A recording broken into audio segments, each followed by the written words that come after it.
कमर में दर्द है, एंकल में मोच आ गई है, जिम जा रहे हो तो पूरे मसल स्पाज्म हो गए हैं, पर कंफ्यूज हो कोल्ड और हॉट पैक के बीच में, तो एज अ फिजियोथेरापिस्ट आज मैं बताऊंगी कि कब कब आपको हॉट पैक का यूज़ करना है और कब कब आपको कोल्ड पैक का यूज़ करना है। Hello everyone, it's doctor Kripali, a physiotherapist. तो सबसे पहला, अगर आपकी चोट लगे हुए 24 आवर्स का टाइम हुआ है तो 24 आवर्स के पहले की लगी हुई चोट के लिए हमें कोल्ड पैक का यूज़ करना है और 72 आवर्स के बाद आपको हॉट पैक का यूज़ करना है। दूसरा, हम वर्कआउट शुरू करते हैं तो वर्कआउट करने के तुरंत बाद अगर मसल स्पाज्म हो चुका है, सोरनेस आ चुकी है, तो फर्स्ट 24 आवर के लिए हम कोल्ड पैक का यूज़ करेंगे और आफ्टर 24 टू 48 आवर के बाद हम हॉट पैक का यूज़ करेंगे।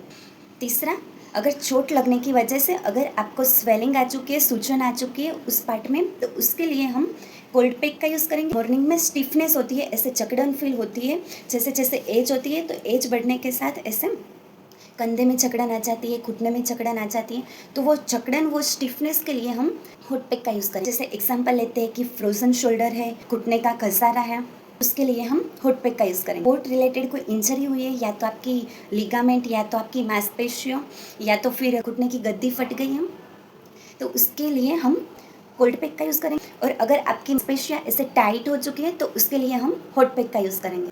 फिर आता है कि अगर आपको कहीं पर चोट लगी है और ऐसे नीले कलर का ऐसे झांठा पड़ गया है तो उसके लिए कोल्ड पैक का यूज़ करेंगे। किसी भी जगह की सर्जरी हो, सर्जरी के तुरंत बाद के पेन के लिए हम कोल्ड पैक का यूज़ करेंगे। फिर आता है कि एक्सरसाइज करने के पहले हम ऐसे कोल्ड पैक का यूज़ करेंगे, फिर बीच में ऐसे एक्सरसाइज करेंगे और एक्सरसाइज करने के बाद हम ऐसे हॉट पैक का यूज़ करेंगे। फिर आता है टाइमिंग कि कितने टाइम के लिए हमें कोल्ड पैक लेना चाहिए और कितने टाइम के लिए हॉट पैक लेना चाहिए। तो कोल्ड पैक हमें 15 से 20 मिनट से ज़्यादा नहीं लेना है और हॉट पैक हमें 15 मिनट से ज़्यादा नहीं लेना है। फिर आते हैं प्रिकॉशन कि हॉट पैक लेते वक्त हमें कौन कौन सी बातों का ध्यान रखना है।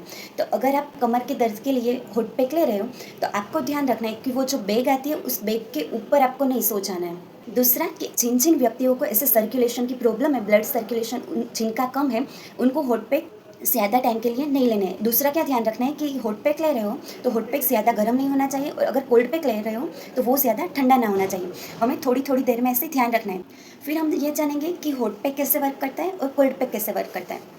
तो सबसे पहले हॉट पैक कैसे वर्क करता है। हॉट पैक क्या करेगा कि जो ब्लड वेसल्स होगी उसको ऐसे डायलेट करेगा तो ब्लड सर्कुलेशन ऐसे बढ़ेगा, तो उससे क्या होगा, जो टॉक्सिक सब्सटेंस होते हैं, पेन सब्सटेंस रिलीज हो जाएंगे, तो उससे क्या होगा, पेन कम हो जाए, आसपास के जो मसल्स है वो एकदम रिलैक्स हो जाएंगे और जो जॉइंट है उसमें स्टिफनेस एकदम कम हो जाए। कोल्ड पैक ब्लड वेसल्स को ऐसे एकदम कॉन्स्ट्रिक्ट कर देगा, तो क्या होगा, उससे ब्लड फ्लो है वो एकदम कम हो जाए। उससे क्या होगा कि स्वेलिंग और जो आपको जो शार्प पेन आ रहा है उसको क्या करेगा, वो शार्प पेन को वो एकदम से सुन कर देगा।